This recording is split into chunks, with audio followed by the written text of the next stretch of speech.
السلام علیکم دوستوں آج میں آپ کو حضور پاک صلی اللہ علیہ وآلہ وسلم کی ولادت باسعادت کے بارے میں بتاؤں گا۔ حضور پاک صلی اللہ علیہ وآلہ وسلم کی تاریخ پیدائش میں اختلاف ہے، مگر قول مشہور یہی ہے کہ واقع اصحاب فیل سے 55 دن کے بعد 12 ربیع الاول مطابق 20 اپریل 571 ولادت باسعادت کی تاریخ ہے۔ اہل مکہ کا بھی اسی پر عمل درآمد ہے کہ وہ لوگ 12 ربیع الاول ہی کو کاشانہ نبوت کی زیارت کے لیے جاتے ہیں اور وہاں میلاد شریف کی محفل منعقد کرتے ہیں۔ تاریخ عالم میں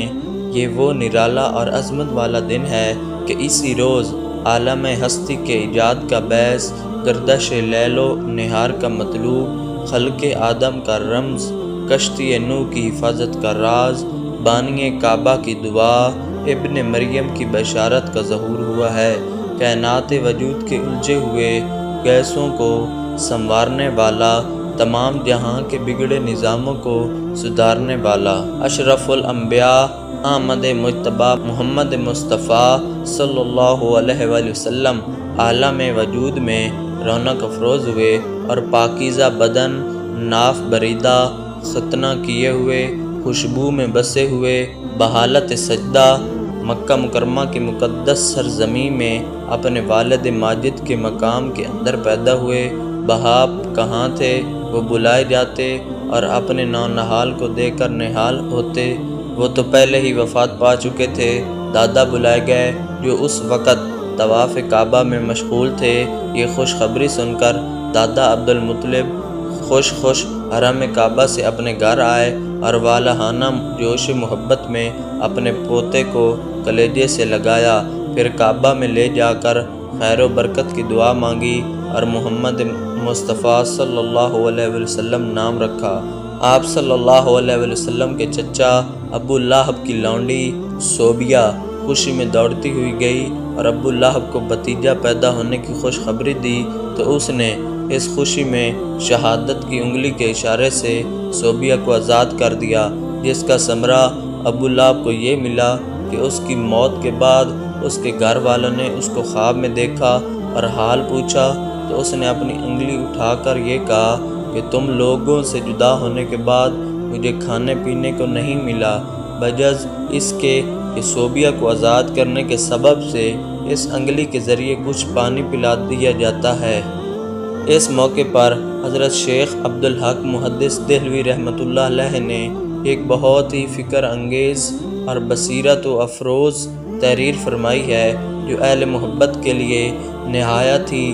لذت ہے۔ وہ لکھتے ہیں، اس جگہ میلاد کرنے والوں کے لیے ایک سند ہے کہ یہ حضور پاک صلی اللہ علیہ وسلم کی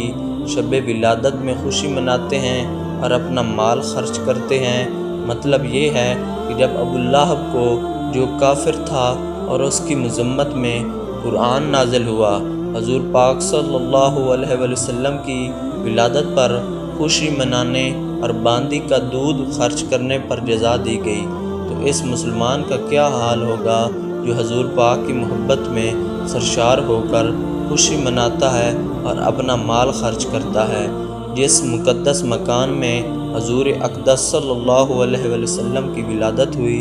تاریخ اسلام میں اس مقام کا نام مولد النبی صلی اللہ علیہ وسلم ہے۔ یہ بہت ہی متبرک مقام ہے۔ سلاطین اسلام نے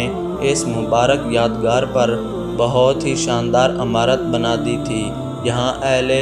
حرمین شریفین اور تمام دنیا سے آنے والے مسلمان دن رات محفل میلاد شریف منعقد کرتے اور صلاۃ و سلام پڑھتے رہتے تھے۔ چنانچہ حضرت شاہ ولی اللہ نے اپنی کتاب میں تحریر فرمایا ہے کہ میں ایک مرتبہ اس محفل میلاد شریف میں حاضر ہوا جو مکہ مکرمہ میں 12 ربیع الاول کو منعقد ہوئی تھی۔ جس وقت ولادت کا ذکر پڑھا جا رہا تھا تو میں نے دیکھا کہ یک بارگی اس مجلس سے کچھ انوار بلند ہوئے۔ میں نے ان انوار پر غور کیا تو معلوم ہوا کہ وہ رحمت الہی اور ان کے فرشتے کے انوار تھے جو ایسی محفل میں حاضر ہوا کرتے ہیں۔ جب حجاز پر نجدی حکومت کا تسلط ہوا تو مقابر